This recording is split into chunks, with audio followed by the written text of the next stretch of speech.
Assalamualaikum warahmatullahi wabarakatuh. Perkenalkan, nama saya Erma Triharyani, SE MSE. Saya merupakan dosen di Prodi Ekonomi Pembangunan, Fakultas Ekonomi dan Bisnis Universitas Wijaya Kusuma Surabaya dengan NIDN 0707038501. Saya mengampu mata kuliah Ekonomi Pertanian dan Pedesaan, Ekonomi Publik 1, Ekonomi Perkotaan, dan Teori Ekonomi. Pada kesempatan ini, saya akan memaparkan unjuk rasa pada Dharma Pengajaran pada kegiatan sertifikasi dosen gelombang 2 tahun 2023. Mata kuliah yang akan disimulasikan adalah mata kuliah Ekonomi Pertanian dan Pedesaan. Mata kuliah Ekonomi Pertanian dan Pedesaan akan membahas antara lain pada pertemuan ke-1 akan membahas tentang pengantar ilmu ekonomi pertanian dan pedesaan.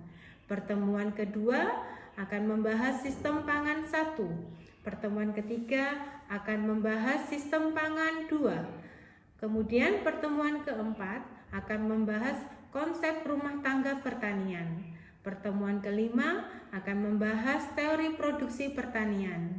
Pertemuan keenam akan membahas modal kredit dalam ekonomi pertanian.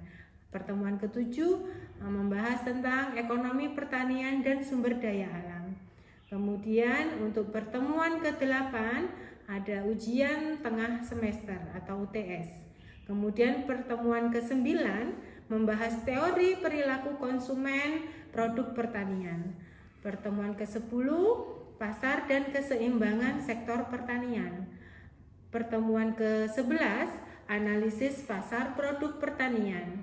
Pertemuan ke-12 analisis kebijakan pertanian. Pertemuan ke-13 paradigma pembangunan pedesaan. Adapun juga pertemuan ke-14 tentang skenario pembangunan desa, dan pertemuan terakhir ke-15 yaitu membahas prinsip pembangunan pedesaan. Baik, untuk pembelajaran hari ini kita akan mulai pertemuan ke-1 yaitu tentang pengantar ilmu ekonomi pertanian dan pedesaan.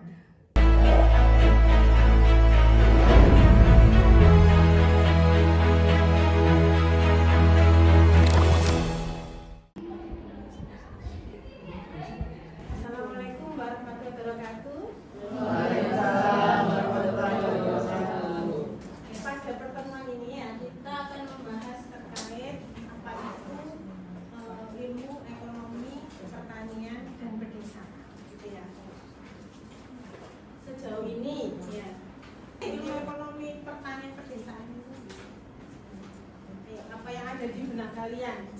Kira-kira apa? Tentang distribusi pertanian ke pedesaan. Boleh salah satunya bahas itu juga ya. Ada lagi? Biaya apa? Yang keras suaranya. Biaya apa? Biaya modal awal, biaya produksi, ya. Yang membahas terkait biaya produksi. Bagaimana produsen itu bisa meminimalisasi biaya produksi, gitu ya? Oke. Lanjut ya, kita ke slide berikutnya.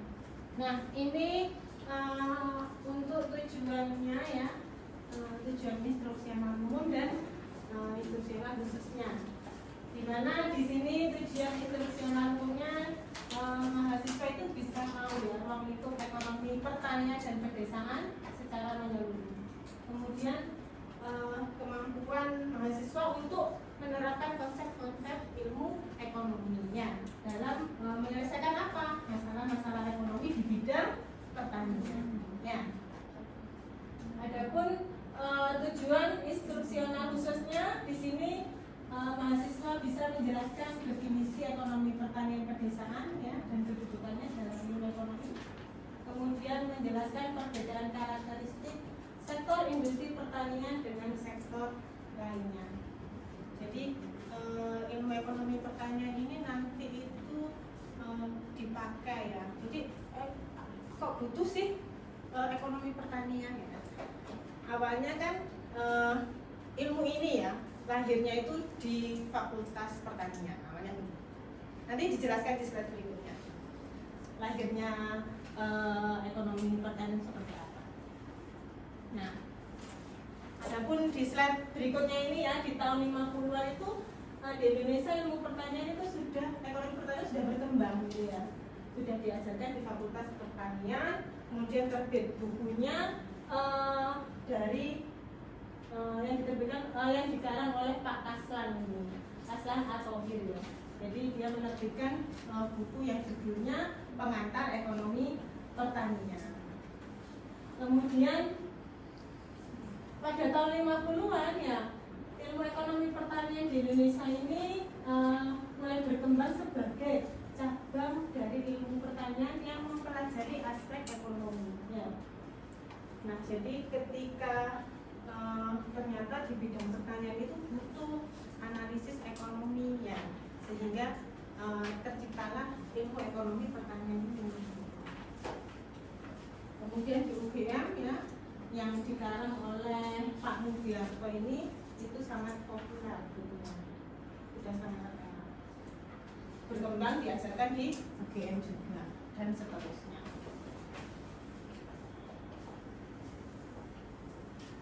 Nah, coba kalian lihat ya, di situ dalam penerapannya ya. Jadi ilmu ekonomi pertanian sesuai dengan perkembangan usaha tani yang komersial dan makin besarnya siklus produksi yang dipasarkan. Masalah pertanian menyangkut apa aja? Yang pertama ini apa ini? Masalah pemasaran hasil, ya. Kemudian masalah harganya itu gimana nanti? Kiranya bisa memberikan kesejahteraan para petani, gitu ya. Kemudian ada persaingan internasional. Nah, kalau kalian mungkin dengar isu-isu ya, mungkin dari internet atau apa gitu, kalau kita padahal kita itu kaya ya sama sumber daya alam, tapi kok ternyata masih ada yang impor kayak gitu ya. Ada yang dengar dulu impor apa? Misalnya gas, ya gitu ya. Padahal kita itu kaya akan sumber daya alamnya, luas sekali wilayah Indonesia kan gitu. Kemudian nanti terkait perencanaan pembangunan dan kebijakan pertanian. Nah, ternyata di ilmu ekonomi pertanian ini ya juga mendekatkan melibatkan ya, butuh yang namanya analisa ekonomika. Analisa ekonomika itu seperti apa? Ayo, butuh apa?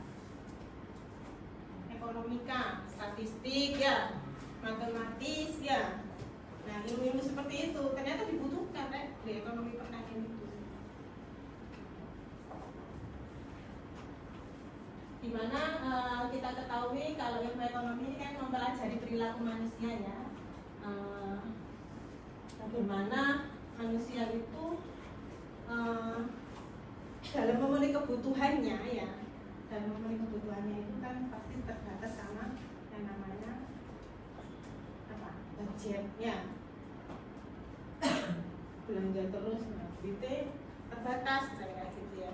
Itu kan salah satu kelangkaan kan yang gitu. Nah, kemudian di sini ya masalah hubungan antar sumber daya di usaha tani yang merupakan salah satu yang harus dipelajari ya dalam pengelolaan usaha tani. Kalau usaha tani ini pelakunya itu adalah pelaku mikro ya, makanya ini disebut rumah tangga usaha tani. Nah, analisis ekonomi produksi secara matematika berkembang beberapa model. fungsi kok 12. Ingat nggak matematika dulu pernah diajari fungsi kok 12. Fungsi kok 12 itu ya apa? Gimana? Fungsi kok 12 itu? Rumusnya itu ya apa sih, Rek? Persamaannya. Ada yang tahu? Ayo, diingat-ingat. Fungsi kok 12. Ada ini di matematika. Mungkin di mikro juga pernah ada ya. Fungsi kok 12 itu persamaan ya. Persamaan dia itu apa?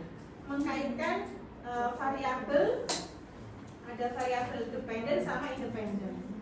Nah, dependennya ini adalah output produksi ya. Independennya apa? Variabel inputnya ya, untuk memproduksi barang itu ya, atau memproduksi output itu. Apa inputnya itu? Tenaga kerja. Kemudian apa lagi? Bahan baku, betul. Mesin ya, modal.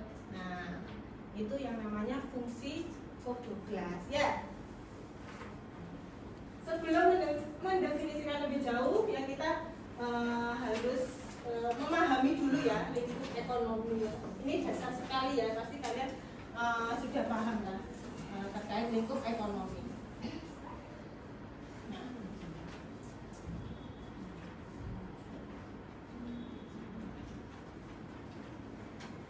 coba kalian lihat dari situ bisa dibaca, masyarakat dihadapkan pada apa itu? Masyarakat ya, gimana? Misalnya kalau kalian pengen beli HP ya, budget kalian misalnya berapa HP sekarang ya, harganya ya 3 juta. Gajinya 3 juta. Untuk uang makan nggak ada ya. Terus gimana ini? Wah, beli HP yang murah aja deh, Bu ya. HP yang harganya 2 juta, nggak tahu 2 juta itu dapat apa ya? Mungkin anak-anak sekarang kalau 2 juta nggak mau ya. Iya. Speknya kurang tinggi kayak gitu ya. Nah, kayak contoh-contoh seperti itu ya. Jadi di mana manusia itu dihadapkan sama pilihan gitu. Nah, konsumen kita, produsen. Nah, nanti kita lihat tingkah laku produsen itu kayak gimana. Coba kalian baca itu. Tingkah laku produsen harus membuat produksi, ya, pemasaran, ya, investasi dengan tujuan untuk memaksimalkan keuntungan dengan kendala sumber daya dan tingkat harga yang tertentu. Jadi tingkah laku produsen itu ya Allah ya, gimana caranya kita itu bisa meminimalkan biaya dengan memaksimumkan keuntungan atau profitnya gitu ya. Tapi produsen juga dihadapkan sama kelangkaan sumber dayanya kan gitu. Dimana harus efisien, optimum ya. Kemudian kalau konsumen, tingkah laku konsumen itu apa? Tujuannya pasti memaksimumkan kepuasan. Mungkin kalau di mikro dulu pernah dengar apa ya? Utility ya. Maksimum. Utility-nya harus maksimum. Kepuasannya harus bisa maksimum. Pengen konsumen tuh ya terpuaskan ya atas barang yang kita beli. Dari alokasi waktu antara bekerja dan leisure. Leisure itu apa? Tekanan. Pressure itu tekanan. Leisure time. Antara bekerja dan waktu yang lenggang. Ya, leisure time. Kemudian dari alokasi pendapatan yang tersedia untuk dikonsumsi dan ditabung pada harga tertentu. Jadi tadi itu 3 juta, saya harus bisa beli jajannya seberapa, kayak gitu ya, di budget. Beli keperluan berapa, gitu ya. Kemudian untuk nabung berapa, nah, itu harus dimanage kan gitu. Oke, nah kita lanjut lagi ya. Dari sini Pak, ini pengelompokannya ya, sumber daya manusia dan modal. Nah ini contohnya sumber daya alam dan biologis. Nah, sumber daya alam misalnya tanah, kemudian hasil tambang. Nah, persediaan sumber daya alam baik secara kuantitas maupun kualitas sangat berbeda antara satu daerah dengan daerah lainnya. Lahan yang subur ya, ada yang tidak subur. Misalnya daerah di Jawa Timur yang Gersang itu daerah mana? Gresik. Yang rumahnya Gresik ini. Gresik. Atau mungkin kalau yang subur dekat-dekat pegunungan biasanya. Dekat itu juga ada yang subur, ada yang tidak ya. Malang, Batu, ya. Batu itu kalau untuk sayur-sayuran pasti bisa ya. Tanah-tanah langsung bisa. Kalau Surabaya, padat ya. Bangunan, industri ya. Daerah yang kaya akan bahan tambang, batu bara, minyak bumi, gas. Contohnya daerah mana ini? Luar pulau. Ya, Kalimantan, Riau. Kemudian Papua, ya. NTB, ya, yang ada tambang emas itu ya, yang dikelola oleh Newmont. Pernah dengar? Nah, itu ada tambang emasnya. Dulu masih dimiliki asing ya, berapa persen, tapi sekarang sudah 100% dimiliki oleh Indonesia kembali. Alhamdulillah ya, sudah balik. Kayak dulu Freeport ya, Freeport kan kepemilikan asingnya berapa itu ya, tapi sekarang dengan ini ya, pemerintah diakuisisi untuk berapa persen harus milik kita. Kemudian yang kedua terkait sumber daya manusia. Jadi apa ini? Jasa ya, jasa yang disediakan oleh pemilik tenaga kerja ya, dan manajemen untuk menghasilkan barang dan jasa. Nanti kalau kalian sudah lulus ya, karena kalian ini punya skill misalnya gitu ya, kalian dibutuhkan oleh suatu perusahaan ya, misalnya kalian punya keahlian juga di bidang olah data kayak gitu ya, mungkin ternyata perusahaan itu butuh analis yang olah data tadi gitu. Jadi kalian sudah dipersiapkan ini. Kemudian bentuk tenaga kerja yang menawarkan jasanya sebagai respon terhadap tingkat upah yang berlaku dengan merelokasi waktu yang dimilikinya dengan cara bekerja. Bentuk sumber daya manusia lainnya yaitu manajemen yang menyediakan jasa dan perluasan firm yang sudah ada, pengambilan risiko finansial, pengawasan penggunaan sumber daya sedemikian rupa sebagai firm dapat beroperasi secara efisien. Nah, kalau untuk sumber daya modal ya, ngomong modal ini berarti apa ya? Uang. Tanah, ya, bangunan, mesin, ya. Contoh-contohnya ini ada ya, gedung. Nah, jadi bagaimana tadi manusia itu bisa mengolah sumber daya alam ya dan bisa meningkatkan kualitas ipteknya. Ya.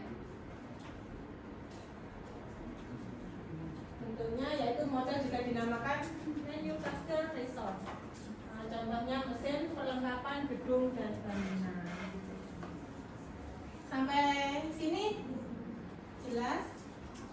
Jelas. Oke, saya lanjutkan ya.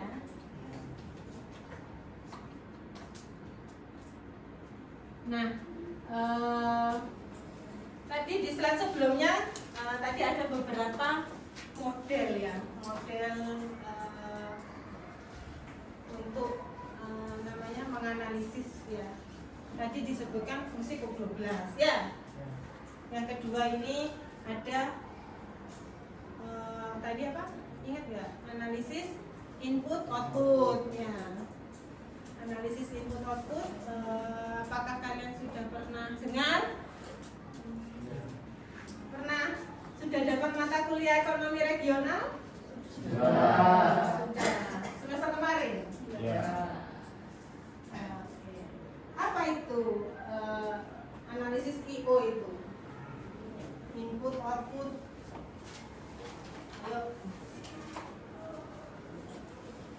Semester kemarin, Rek, baru libur 2 bulan ya. Masa lupa? Analisis input output. Ada, kalau regional itu ada model Sifsen, ya. Kalau input output apa? Apa itu? Apa itu? Analisis yang gimana? Seingatnya dulu ya, seingatnya apa? Gak ingat? Secara keseluruhan Apanya ya secara keseluruhan? menganalisis. Menganalisisnya secara keseluruhan. Yang dianalisis apa? Hah? Perekonomian negara. Perekonomian negara itu ada beberapa sektor. Ya. Kalau analisis input output ini, jadi ini salah satu contoh penelitian saya. Ya. Di mana saya ini analisisnya menggunakan input output. Tapi ini waktu itu ya penelitian saya ini melihat sektor industri pengolahan ya, di mana keterkaitannya ya, industri pengolahan di Jawa Timur itu punya keterkaitan yang kuat dengan sektor apa gitu ya. Jadi kalau kalian dengar ya, analisis input output itu dikenalkan oleh Leontief ya, input output. Jadi melihat keterkaitan sektor antara sektor satu dengan sektor lainnya.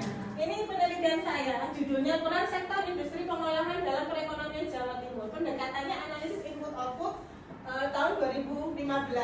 Data ini bisa didapatkan di BPS Jatim. Kalau kalian mungkin besok ya, kalau udah semester 7 mau membahas input output boleh, silahkan gitu ya. Kita lihat pertanian di nomor berapa kira-kira ini? Nomor 1 industri pengolahan ya. Pertanian, nomor 2 perdagangan, 3 keuangan, masih nomor 4 ya. Masih ada kontribusi yang cukup ya untuk sektor pertanian ke perekonomian ya. Oke, lanjut. Nah, ini hasil penelitian saya ya. Nanti kalian baca sendiri. Jadi yang lebih besar dari 1 adalah itu yang punya backward linkage maupun forward linkage ya. Ternyata industri pengolahan ini punya forward linkage yang begitu kuat. Kemudian sektor pertanian ini punya backward linkage ya, di mana kepekaan ya, koefisien penyebarannya itu lebih besar dari 1. Berarti ini juga termasuk sektor pertanian punya keterkaitan yang kuat gitu ya. Dari backward linkingnya, keterkaitan ke belakangnya. Nah ini jadi koefisien itu berarti sektor tersebut mampu untuk menarik pertumbuhan sektor-sektor lainnya. Nah ini ya, menentukan pilihan. Nah ini tugas ya, tugas kalian. Sebelum ke tugas ya, kita ada sesi pertanyaan kan dari sini, monggo silakan. Oke, yang keras suaranya ya. Untuk tadi kan Bu Erma sudah menjelaskan terkait ekonomi pertanian yang erat keterkaitannya dengan pedesaan. Ya. Nah, pertanyaan saya itu, apakah ada pertanian yang dilakukan di perkotaan? Di mana kan yang kita ketahui di perkotaan itu pertanian identik dengan sempitnya lahan dan sedikitnya perkarangan dibanding dengan pedesaan. Oke, terima kasih Jasmine atas pertanyaannya. Baik, akan saya jawab langsung ya. Jadi, apakah ada pertanian di perkotaan? Jelas ada ya. Terus gimana? Kendalanya loh, Bu, lahan pertanian di perkotaan itu sempit, pekarangan juga jarang ya, yang punya ya. Identik sama di desa kalau pekarangannya luas ya. Tapi di perkotaan itu juga kita bisa melakukan ya. Seperti ya, ini sistem-sistem mungkin inovasi juga teknologi ya. Mungkin kalian pernah dengar kalau kota itu identik dengan bangunan bertingkat gitu ya, lahannya sempit. Mungkin kalian lihat sekarang itu ada bercocok tanam dengan menggunakan hidroponik ya, untuk pokcoy, sawi atau apa ya. Kemudian kalau misalnya lahannya sempit, Bu, ada yang namanya sistem vertikultur. Vertikultur itu jadi sistem budidaya ya, yang dilakukan. Kalau vertikal kan begini ya, namanya makanya vertikultur karena begini, jadi bertingkat ya. Jadi budidayanya ini bertingkat, misalnya di atas sendiri ditanamin apa gitu ya, kemudian di bawahnya lagi apa gitu ya. Kemudian sekarang mungkin kalau kalian lihat di perkotaan ya, kalau ada bangunan tinggi-tinggi di atap, biasanya di atap itu ada yang namanya tumbuhan-tumbuhan gitu ya. Nah, jadi memanfaatkan bagaimana sempitnya lahan ya, yang dimana kita itu harus bisa berinovasi gitu ya. Kendala-kendala seperti itu tidak menghalangi kita, sejatinya tetap kita bisa budidaya yang tanaman itu bisa dilakukan.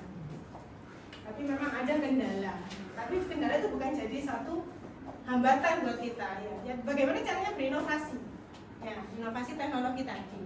Kemudian dari situ ya, kemudian misal nanti ternyata produksi dari budidaya itu bisa dijual, misalnya gitu ya, dijual entah itu bibitnya kan bisa, benih bibitnya. Nanti bagaimana inovasi untuk pemasarannya. Jadi di kota pun bisa kita berinovasinya, bukan hanya pada budidayanya saja, tapi sampai pada pemasarannya. Gitu.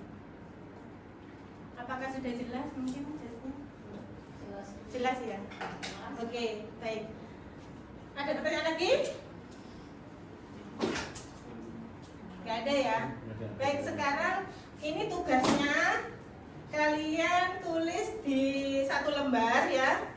Ditulis nama, NPM, kemudian mata kuliah apa, kelas apa. Nah, dari sini soal ini ada pertanyaan nggak? Kita jaga sendiri-sendiri. Kalau nanti yang sudah selesai boleh diserahkan ke saya dan langsung pulang. Oke, silakan dikerjakan sendiri-sendiri. Saya tutup ya untuk perkuliahan hari ini.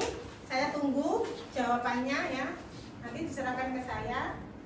Dan mungkin sampai di sini dulu untuk perkuliahan hari ini. Saya akhiri. Terima kasih. Assalamualaikum warahmatullahi wabarakatuh. Selamat siang.